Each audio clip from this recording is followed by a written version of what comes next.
성경 말씀 마태복음 11장 7절부터 11절입니다. 신약 성경 17쪽, 신약 성경 17쪽 마태복음 11장 7절부터 11절 말씀 봉독합니다. 그들이 떠나매 예수께서 무리에게 요한에 대하여 말씀하시되 너희가 무엇을 보려고 광야에 나갔더냐? 바람에 흔들리는 갈대냐? 그러면 너희가 무엇을 보려고 나갔더냐? 부드러운 옷 입은 사람이냐? 부드러운 옷을 입은 사람들은 왕궁에 있느니라. 그러면 너희가 어찌하여 나갔더냐? 선지자를 보기 위함이었더냐? 옳다. 내가 너희에게 이르노니 선지자보다 더 나은 자니라. 기록된 바 보라, 내가 내 사자를 내 앞에 보내노니 그가 내 길을 내 앞에 준비하리라 하신 것이 이 사람에 대한 말씀이니라. 내가 진실로 너희에게 말하노니 여자가 낳은 자 중에 세례 요한보다 큰 이가 일어남이 없도다. 그러나 천국에서는 지극히 작은 자라도 그보다 크니라. 아멘. 시온 찬양대의 찬양으로 하나님께 영광을 돌리겠습니다.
아멘.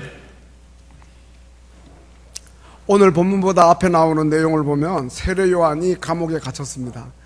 세례 요한이 감옥에 갇힌 이유를 마태복음 14장에 보면은 헤로드 왕이 자기의 권력을 이용해 가지고 자기 동생의 아내를 빼앗았습니다.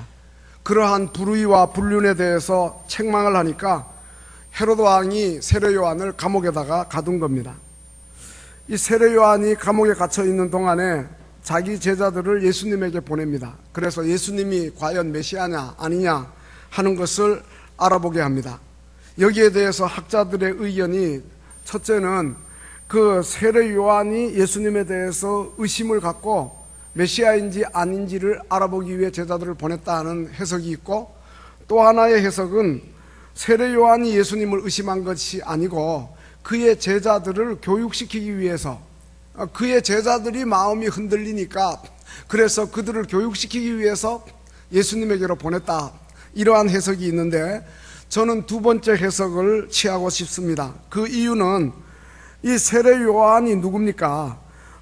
예수님이 자기에게 세례 받으시려고 하실 때에 그 예수님이 메시아이심을 알아보고, 아니 내가 당신에게 세례를 받아야 되는데 어째서 당신이 나에게 옵니까? 이렇게 말했거든요. 그리고 또 예수님이 세례 받으실 때 하늘이 열리고 성령이 비둘기같이 내려오는 걸 봤어요. 그리고 하늘로부터 이는 내 사랑하는 아들이요 내 기뻐하는 자라고 하는 그 음성을 들었어요. 뿐만 아니라 그는 예수님을 가리켜서 세상죄를 지고 가는 하나님의 어린 양을 보라, 이렇게 이야기했고, 또 그는 나보다 먼저 계심이라, 이렇게 이야기했어요. 예수님이 세례 요한보다 6개월 이후에 태어났거든요. 그럼에도 불구하고 먼저 계셨다는 것은 그분이 하나님이라고 하는 그러한 뜻이죠. 그리고 마태복음 3장 11절에서는 나는 너희로 회개케 하기 위해서 물로 세례를 주지만 내 뒤에 오신 이는 나보다 능력이 많아서 나는 그의 신을 들기도 감당치 못하고 그는 성령과 불로 너희에게 세례를 베푸시고 손에 키를 들고 타작마당을 정하게 하시고 알곡은 모아 곳간에 들이고 쭉종이는 꺼지지 않는 불에 태우시리라. 예수님이 구원자일 뿐 아니라 심판자로 오실 것을 이야기했단 말이에요. 이러한 세례 요한의 믿음을 우리가 괜히 추측해서 그를 의심할 이유가 없다는 거죠. 뿐만 아니라 본문에서 예수님이 세례 요한의 제자들이 있을 때나 또 자리를 떠난 다음에라도 세례 요한의 믿음에 대해서 그 책망하시는 그런 내용이 없어요. 오히려 오늘 본문 11절에서는 여자가 낳은 자 중에 세례 요한보다 큰 이가 없다, 그를 큰 사람이라고 이야기하는 것을 보고 그를 극구 칭찬하는 것을 보면 세례 요한의 믿음을 의심할 필요가 없다는 거죠. 그래서 오히려 의심하고 있는, 실족할 뻔하는 이러한 제자들을 주님께서 이제 교육을 시키고 계신다, 이렇게 보면 되겠어요. 그리고 또 하나 재미있는 것은 세례 요한의 제자들이 와가지고 의심을 갖고 당신이 메시아입니까? 아니면은 메시아가 아닙니까? 다른 메시아를 기다려야 합니까? 라고 질문했을 때에 예수님은 왜 너희들 믿음이 없느냐 그러면서 분노하거나 책망하시지 않고 그들 의심하는 일에 대해서 얼마든지 화를 내실 수 있을 텐데 내색하지도 않고 오히려 그들이 확신할 수 있도록 이제 그들에게 예수님이 메시아이신 증거를 보이시는 거예요. 이게 바로 우리 주님의 마음이에요. 여러분, 우리가 어떨 때는 기독교 교리를 확신하지 못하고 의심할 수도 있습니다. 그리고 또 그 외에도 여러 가지 문제를 가지고 또 우리가 해결하지 못해가지고 고민할 수도 있어요. 그런데 중요한 것은 스스로 혼자 해결하려 하지 마시고 또 고민하지 마시고 또 좌절하지 마시고 그 모든 문제를 예수님께 가지고 오세요. 그러면 예수님은 우리보다 지혜로우신 분이니까 주님만의 지혜로운 방법으로 우리의 문제를 선히 해결해 주실 줄로 믿습니다. 그리고 지쳐있는 우리들을 회복시켜 주실 줄로 믿습니다. 여러분, 이스라엘의 가장 악한 왕이 아합이고 그리고 그 부인 이세벨이에요. 그때 선지자가 엘리야인데 갈멜산에서 홀로 바알 선지자 450명, 아세라 선지자 400명과 대결해가지고 하늘에서 불을 내려서 여호와 하나님이 참 하나님이신 것을 그들에게 보이죠. 그리고 그들 850명을 다 멸하죠. 또 3년 6개월 동안 비 오지 않았는데 기도해가지고 하늘을 열고 그리고 비가 내리도록 하는 이러한 위대한 선지자의 모습을 봐요. 그런데 그 소리를 듣고 왕후 이세벨이 사람을 보내가지고 내일 이맘때면 너는 이 땅에 남아있지 않는다, 죽이겠다고 하는 뜻이죠. 그러니까 이제 엘리야가 겁이 나가지고 남쪽 유다로 도망을 갑니다. 그 부엘세바 광야로 가서 로뎀나무 아래 앉아서 하나님께 죽음을 구합니다. 여호와여, 넉넉합니다. 지금 내 생명을 취하옵소서. 나는 내 열조보다 조금도 더 낫지 않습니다. 이렇게 합니다. 같은 사람인데 갈멜산의 엘리야의 모습은 그 불을 내릴 때 얼마나 당당합니까?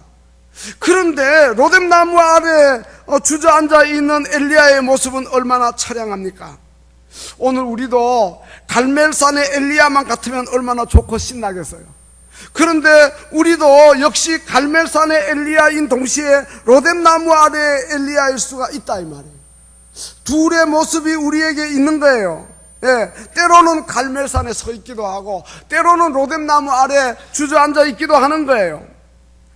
평생을 우리가 갈멜산 위 엘리야처럼 살 수 있다면 얼마나 좋겠습니까마는 그렇지 못한 것이 우리의 모습이지요. 그러나 감사한 것은 하나님은 갈멜산의 엘리야도 귀하게 사용하셨지만 로뎀나무 아래 엘리야도 묵묵히 바라보시면서 로뎀나무 아래서 자기를 죽여달라고 떼를 쓰다가 잠이 든 엘리야에게 숯불에 구운 떡을 또 그리고 물에 그 병에다가 물을 담아 갖다 주면서 잠들어 있는 이 엘리야를 어루만지며 일어나서 빨리 떡도 좀 먹고 물도 좀 마시고 힘도 내라, 이렇게 하시는 것을 볼 때 여호와 하나님은 엘리야가 갈멜산에 있을 때에도 그리고 로뎀나무 아래 있을 때에도 늘 거기에 계신 엘리야의 하나님이시다. 그 하나님이 오늘 우리의 하나님이신 줄로 믿습니다. 그러므로 우리가 주님께 나와서 겸손히 우리의 솔직한 심정을 털어놓을 때에 주님은 기뻐하시면서 그리고 이제 엘리야에게 힘을 주셨던 것처럼 역시 세례 요한의 제자들에게 자세히 말씀하시면서 그가 메시아이신 것을 설명하십니다. 너희는 가서 듣고 보는 것을 요한에게 알리라. 맹인이 보고 못 걷는 사람이 걷고 나병한 자가 깨끗함을 받고 못 듣는 자가 듣고 죽은 자가 살아나고 가난한 자에게 복음이 전파된다 하라. 이렇게 이야기하면서 누구든지 나로 말미암아 실족하지 아니하는 자가 복이 있다, 이렇게 말씀하는데 세례 요한이 실족한다는 말이 아니라 그의 제자들에게 실족하지 않는 복 있는 자들이 되라는 그러한 당부의 말씀인 거죠. 이러한 예수님의 답변을 듣고 분명 세례 요한의 제자들은 그들 마음에 일어나는 의심을 떨쳐버리고 다시 회복되었을 거예요. 그리고 장차 그리스도와 함께 누릴 영광을 내다보고 그들의 마음이 흥분하지 않았겠습니까? 여러분, 오늘 우리도 예수 믿다가 실족하는 자들이 되어서는 절대로 안 됩니다. 선을 행하다가 낙심하지 마시기를 바랍니다. 포기하지 아니하면 때가 이름에 거둘 줄로 믿습니다. 실족하지 않는 자가 승리하고 은혜 받고 복을 받게 되는 것입니다. 세례 요한의 제자들은 아마 자기들의 스승 세례 요한의 처한 형편을 보고 낙심이 되었던 것 같아요. 세례 요한이 누굽니까? 바른 말하고 의로운 행동을 하고 그러다가 감옥에 갇혔는데 학자들은 한 1년 동안 감옥에 갇혔을 걸로 추측을 합니다. 근데 누구 하나 스승을 도와주는 사람 없고 그 다음에 세례 요한 자기 스승이 메시아라고 하는 이 예수님조차도 자기 스승에 대해 어떤 조치를 취하지 않고 아무런 반응이 없단 말이에요. 이건 너무 무관심하시구나. 그러면서 마음이 많이 흔들리며 실족할 위기에 빠진 것 같아요. 그래서 그것을 알아차린 세례 요한이 자기 제자들을 예수님에게로 보내고 예수님의 말씀을 듣게 하고 그리고 복음을 전파하시는 현장을 직접 목격하게 하여서 그들을 실족지 않도록 교육차 보냈다, 이렇게 생각을 하는 것입니다. 여러분, 오늘 우리도 신앙생활 하다 보면 세례 요한의 제자들처럼 우리 마음이 실족하려 할 때가 없지 않아요. 그 이유는 세례 요한의 형편처럼 감옥과 같은 답답한 현실이 우리를 가로막고 있을 때가 있거든요. 우리의 믿음을 흔들어 놓을 때가 있거든요. 이 당장 속 시원하게 응답이 와야 되는데 해결은 안 되고 너무 답답해서 실망할 때 우리가 있다 이 말이에요. 세례 요한이 감옥에 갇혀 있는데 그 감옥은 어둡고 숨막히는 죽음의 성입니다. 굶주림과 더위와 추위, 고독과 이 세례 요한의 그 고통이 얼마나 컸겠어요. 그것을 옆에서 지켜보는 그 제자들의 마음은 너무 답답하고, 그래서 많은 의구심이 마음속에서부터 일어났던 거예요. 아니, 예수님이 메시아라면 왜 우리 선생을 구해주지 않나? 분명히 이사야 선지자를 통해서 메시아는 갇힌 자에게 노임을 전파한다 그랬는데, 하나님 앞에 충성하느라고 헤롯 앞에까지 가서 생명 걸고 회개하라고 외치고 그의 불의와 불륜을 지적했는데, 그러다가 감옥에 갇혔는데, 그런데 어째서 예수님은 메시아라고 하시면서 왜 헤롯을 당장 어떻게 심판하시지 않고 뭐 병에 걸려 죽게 하시든지 말이에요. 예, 그렇게 하지 않고 그리고 그의 그 불의와 불륜에 대해서 왜 가만 계시냐?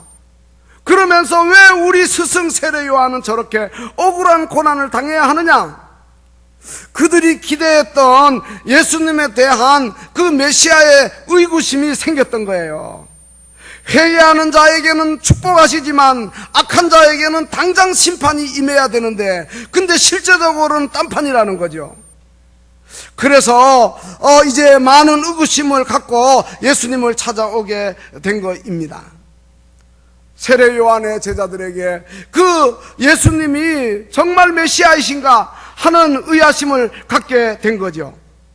여기에 대해서 예수님이 메시아이심이 분명하고, 그리고 예수님의 구원의 방법은 사람들의 생각과 얼마든지 다를 수 있다는 것을 보여주는 거죠. 절대로 마음 조급하게 갖지 말라. 하나님의 심판은 열매 맺지 않으면 당장 도끼로 그 나무 가지를 베어버리기도 하지만, 어떨 때는 한 해 기다렸다가 또 열매 맺기를, 또 한 해 기다렸다가 또 열매 맺기를 인내하시면서 세상을 구원하시는 하나님의 방법도 있다는 거죠. 그러므로 너무 성급하게 판단하지 말고 이미 하나님 나라는 시작되었고 진행되고 있다는 것을 이야기하면서 실망하지 말고 인내하면서 기다리라고 예수님이 지금 답변하고 계신 거예요. 병든 자가 고침을 받는다, 죽은 자가 살림을 받는다, 그리고 가난한 자에게 복음이 전파된다, 다시 사망이 없고 애통하는 것이나 곡하는 것이나 아픈 것이 다시 없는 세계를 향해서 지금 나아가고 있다. 세례 요한의 제자들에게 그렇게 가르치시고, 그리고 세례 요한에게 가서 그 말을 하라고 이야기하는 것입니다. 여러분, 오늘 우리에게도 세례 요한의 제자들처럼 똑같은 인간의 약점을 가지고 있습니다. 감옥과 같은 환경이 우리의 믿음을 흔들어 놓고 당장 속 시원한 응답이 오지 않아서 답답해하고 실망하고, 또 세상에는 헤롯 같은 악인들이 형통하는 걸 볼 때 얼마나 낙심이 됩니까? 혼란이 오는 거죠. 정말 하나님 살아계신가? 하나님이 의로우신가? 하는 의아심을 우리가 갖게 되죠. 시편 73편에도 보면 시인이 나는 거의 넘어질 뻔하고 나의 걸음이 미끄러질 뻔했다. 왜? 악인이 형통하고, 그리고 악인들이 죽을 때 고통이 없고 힘이 강건하고, 그리고 그들에게는 고난이 없고 그들에게는 재앙도 없고, 오히려 악인들이 항상 평안하고 재물은 더 많이 긁어모은다. 그러니까 내가 내 마음을 깨끗하게 한들 이게 무슨 의미가 있느냐, 이런 회의에 빠지죠. 물론 시편 73편 16절 이하에 가면 내가 어찌 이를 알까 하여 마음에 심한 고통으로 가슴앓이를 하다가 하나님의 성소에 들어가서 악인들의 종말을 깨닫게 되죠.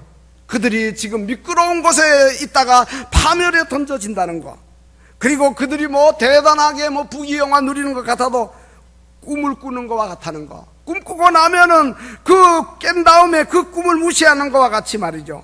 그러므로 항상 주와 함께 주님이 거하시고, 그리고 주께서 오른손을 붙들어 우리를 인도하시고 주의 교훈으로 이끄시고, 그리고 나중에는 천국의 영광으로 영접하실 터이니 이게 진정한 복이구나 하면서 하나님께 가까이 함이 내게 복이라고 고백하는 것을 보게 됩니다. 사랑하는 성도 여러분, 우리가 세례 요한의 제자들의 의아심에 대해서, 그리고 또 시편 73편 시인의 그러한 회의에 대해서 결코 간과하지 말아야 할 중요한 내용이 있습니다. 그것은 뭐냐 하면, 먼저 내가 기준을 정해놓고 주님을 그 기준에 맞추려 해서는 안 돼요. 자기가 기대하던 대로 주님이 해주시기를 바라서는 안 된다 이 말이에요. 자기들이 메시아는 이런 분이야, 그런데 주님이 메시아라고 하면서 왜 우리에게 이렇게 해주지 않아, 이렇게 해서는 안 된다는 거예요. 그래서 우리가 실족하려 해서는 안 되고 불만을 품어서는 안 된다는 거예요. 자기 주장을 가지고 주님을 기다리지 말고 내 뜻이 이루어지지 않아도 주님의 뜻이 이루어짐에 대해서 감사하는 성숙한 믿음의 소유자들이 다 되시기를 주님의 이름으로 축원합니다. 내 주여 뜻대로 행하시옵소서. 온 몸과 온 영혼 다 주께 드립니다. 이 세상 고락간 주 인도하시고 날 주관하셔서 뜻대로 합소서. 이렇게 우리가 큰 근심 중에도 낙심케 마소서, 이렇게 찬송 부르면서 나아가는 우리 모두가 다 되어야 할 줄로 믿습니다.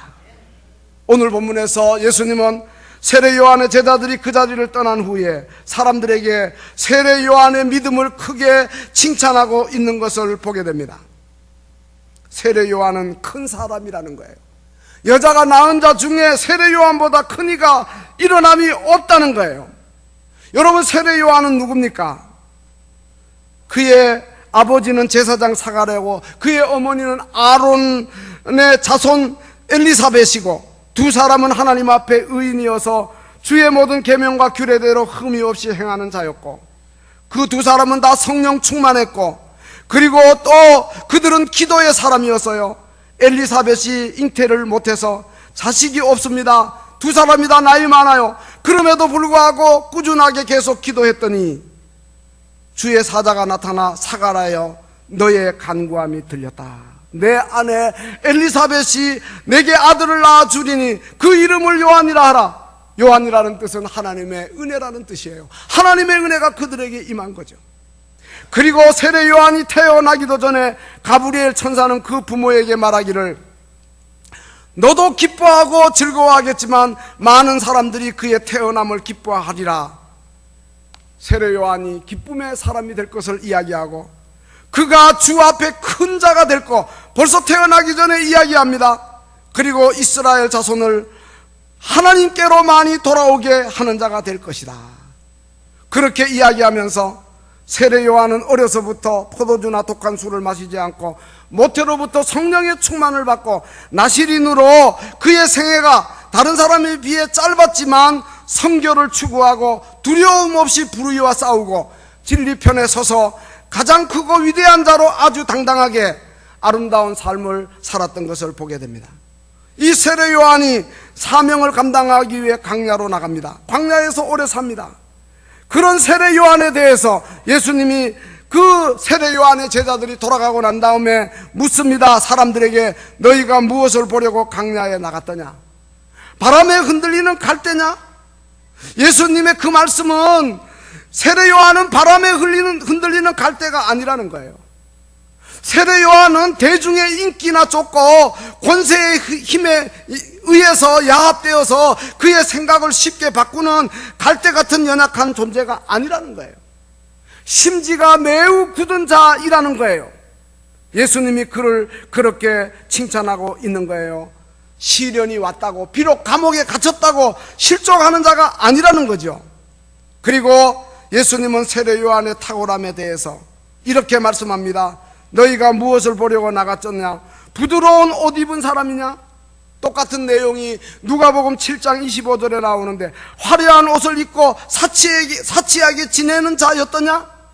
그렇게 이야기합니다. 그러한 사람들은 왕궁에 있다. 이 말은 무슨 뜻입니까?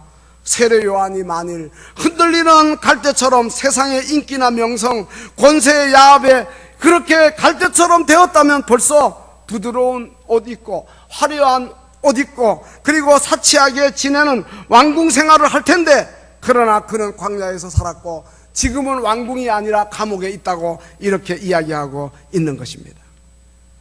세례 요한은 광야에서 가난하게 산 사람입니다. 낙타털옷을 입고 살았고 돈도 없고 큰 집도 없고 진수성찬으로 배불리 먹은 사람도 아니고 메뚜기와 석청으로 생식하며 산 사람입니다. 사회적인 신분은 결코 높지 않았고 세상적인 기준으로 볼 때 큰 사람이 아니라 아주 작은 사람 중에 작은 사람입니다. 아무것도 가진 것이 없고 보잘것 없어 보이는 사람입니다. 그러나 예수님은 세례 요한을 가리켜서 큰 사람이라고 이야기합니다. 여자가 낳은 자 중에 세례 요한보다 큰 이가 일어남이 없다, 이렇게 말씀하고 계십니다. 어째서 예수님은 세례 요한에게 그러한 극찬을 하고 계십니까? 본문 9절입니다. 그러면 너희가 어찌하여 나갔더냐? 선지자를 보기 위함이었더냐? 옳다, 내가 너희에게 이르노니 선지자보다 더 나은 자니라. 그러면서 구약성경 말라기 3장 1절을 10절에서 인용하고 있습니다. 기록된 바 보라, 내가 내 사자를 내 앞에 보내노니 그가 내 길을 내 앞에서 준비하리라 하신 것이 이 사람에 대한 말씀이니라 하시면서 여자가 낳은 자 중에 세례 요한보다 큰 이가 일어남이 없다고 말씀하십니다. 무슨 말씀입니까? 세례 요한은 메시아가 오시는 길을 준비한 하나님의 사자라는 겁니다. 세례 요한은 하나님으로부터 사명을 받은 자로 산 위대한 사람이라는 겁니다. 오늘 우리도 세례 요한처럼 그렇게 살아서 크게 칭찬받는 그러한 믿음을 소유하는 복된 성도들이 다 되시기를 주님의 이름으로 축원합니다. 우리는 결코 바람에 흔들리는 갈대가 되어서는 안 됩니다. 세상의 인기나 명성 그리고 권세나 재물에 흔들려서는 안 됩니다. 그것이 우리의 삶의 목적이 되어서는 안 됩니다. 변화무쌍한 세상의 유행과 풍조에 따라서 이리저리 생각 없이 살아가는 그러한 사람이 되어서는 안 됩니다. 삶의 방향과 비전도 없이 방황하는 자가 되어서는 안 됩니다. 심지가 견고한 사람들이 되어야 됩니다. 주께서 심지가 견고한 자를 평강의 평강으로 지키신다고 하였습니다. 뿐만 아니라 우리는 세상 사람들처럼 의식주나 탐하는 자가 되어서는 안 됩니다. 예수님은 마태복음 6장 31절 이하에서 그러므로 염려하여 이르기를 무엇을 먹을까 무엇을 마실까 무엇을 입을까 하지 말라. 이것은 다 이방인들이 구하는 것이라. 하늘에 계신 너희 아버지께서 그러한 모든 것들이 너희에게 있어야 할 줄을 아시느니라. 그런즉 너희는 먼저 그의 나라와 그의 의를 구하라. 그리하면 이 모든 것을 너희에게 더하시리라 하셨습니다.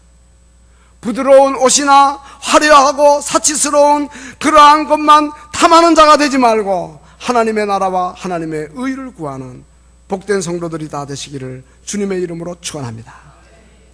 세례 요한이 부드러운 옷을 탐하지 않았던 것처럼, 화려한 옷, 사치한 것을 탐하지 않았던 것처럼 오늘 우리도 백화점의 값비싼 옷에 너무 집착하지 맙시다. 지난번 평창 올림픽 때 트럼프의 딸이 패션 모델로서 아주 등장을 하고, 또 북한에서 또 현송월 예술단 대표가 등장하고 여인들의 마음 많이 흔들어 놓지 않았습니까? 여러분, 그런데 미혹받지 않아야 되겠어요. 부드러운 옷과 화려한 옷 입고 사치한 사람, 그 사람이 행복한 사람 아닙니다. 누가복음 16장에 나오는 부자는 자색 옷과 고운 배옷 입고 살았지만 그 순간은 잠깐이었고 그가 죽고 난 후에는 지옥 불구덩이에 떨어져서 영원토록 신음하며 괴로움을 끊임없이 겪는 것을 우리가 성경을 통해 보지 않습니까? 아무리 부드럽고 화려한 옷을 입어도 마음의 공허함과 허탈감을 달랠 수는 없는 거예요. 그래서 바울은 로마서 13장 14절에서 오직 주 예수 그리스도로 옷 입고 그랬습니다. 정욕을 위하여 육신의 일을 도모하지 말라 그랬습니다. 로마서 13장 12절에서는 밤이 깊고 낮이 가까웠으니 그러므로 우리가 어두움의 일을 벗고 빛의 갑옷을 입자 그랬습니다. 사랑하는 성도 여러분, 예수 그리스도로 옷 입으시기를 주님의 이름으로 축원합니다. 빛의 갑옷을 입으시기를 바랍니다. 베드로 사도도 너희 단장 머리를 꾸미고 금을 차고 아름다운 옷을 입는 외모로 하지 말고 오직 마음에 숨은 사람을 온유하고 안정한 심령에 썩지 아니할 것으로 하라 그랬습니다. 이것이 하나님 앞에 값진 것이라 했습니다. 요한 사도도 요한일서 2장 15절 이하에서 이 세상이나 세상에 있는 것들을 사랑치 말라 그랬습니다. 누구든지 세상을 사랑하면 아버지의 사랑이 그 안에 있지 아니하다고 하였습니다. 육신의 정욕, 안목의 정욕, 이생의 자랑, 이거 다 세상에서 온 것이고, 그리고 아버지로부터 온 것이 아니고, 그 모든 것 다 지나가되 오직 하나님의 뜻을 행하는 자가 영원히 거한다고 하였습니다. 사랑하는 성도 여러분, 세례 요한은 어째서 주님으로부터 큰 믿음의 사람으로 칭찬을 받았습니까? 그는 선지자였고 사명자였기 때문입니다. 이사야 선지자의 예언대로 그가 주님보다 먼저 와서 주님의 사자로서 주님의 길을 예비한 자였기 때문입니다. 모든 인류가 구세주이신 예수님에게로 나아가는 길을 마련한 사람이었기 때문입니다. 세례 요한은 모든 사람들이 우리 주님에게로 나갈 수 있도록 회개하라 천국이 가까웠느니라, 회개에 합당한 열매를 맺으라, 이미 도끼가 나무 뿌리에 놓였으니 좋은 열매 맺지 아니하는 나무마다 찍혀 불에 던져지리라 경고하면서 그는 선지자로서 사명자로서 모든 사람을 하나님에게로 나오도록 인도하는 아름다운 삶을 살았던 겁니다. 그는 예수님을 가리켜서 보라 세상죄를 지고 가는 하나님의 어린 양이로다. 그가 나보다 앞선 것은 그가 나보다 먼저 계심이라. 그는 흥하여야 하겠고 나는 쇠하여야 하리라 그랬습니다. 세례 요한은 자기를 낮추고 예수님을 높이고 자기를 감추고 예수님을 드러내었습니다. 우리도 세례 요한같이 우리가 살고 있는 삶의 현장에서 매일 만나는 주변의 사람들을 인류의 구세주이신 예수님을 소개하고 그들을 주님에게로 이끄는 축복의 통로가 다 되어야 할 줄로 믿습니다. 하나님은 오늘 우리가 세례 요한 같은 큰 삶을 사는 사람 되기를 바라고 계십니다. 사실 우리가 진정으로 만나고 싶은 사람은 옷 잘 입은 사람 아닙니다. 부드러운 옷 입고 화려한 옷 입고 사치에 빠져있는 사람 아닙니다. 그리고 바람에 나부끼는 갈대처럼 기회주의자, 실리주의자 아닙니다. 광야 같은 세상에서 정말 기다려지고 만나고 싶은 사람은 세례 요한 같은 사람, 선지자이고 사명자입니다. 너희가 무엇을 보려고 광야에 나갔더냐? 너희가 모두 갈대와 같은 사람, 부드러운 옷 입은 사람 만나러 나갔더냐? 그러한 사람 추구하지 말고 또 그러한 사람 되지 말고 모든 사람을 예수님에게로 나오도록 인도하는 선지자가 되고 사명자가 되라는 거예요. 하나님이 왜 나를 이 세상에 보내셨나? 하나님이 왜 나를 여기에 있게 하시나? 그걸 아는 게 사명자예요. 그리고 그 일을 위해서 세례 요한처럼 감옥에 갇히는 어려운 역경이 왔다 하더라도 실족하지 않고 흔들리지 않고 나아가는 자가 되어야 한다는 거예요. 누구든지 나를 인하여 실족하지 아니하는 자가 복이 있다. 그러면서 여자가 낳은 자 중에 세례 요한보다 큰 이가 일어남이 없다. 우리 모두 세례 요한처럼 큰 사람이 되게 주옵소서. 자신을 위해서만 살지 않고 다른 사람의 행복을 위해 살고 다른 사람을 이제 주님에게로 인도하는 축복의 통로로 살고, 그래서 예수님에게 크게 칭찬받는 믿음의 사람들 다 되시기를 주님의 이름으로 축원합니다. 기도하시겠습니다.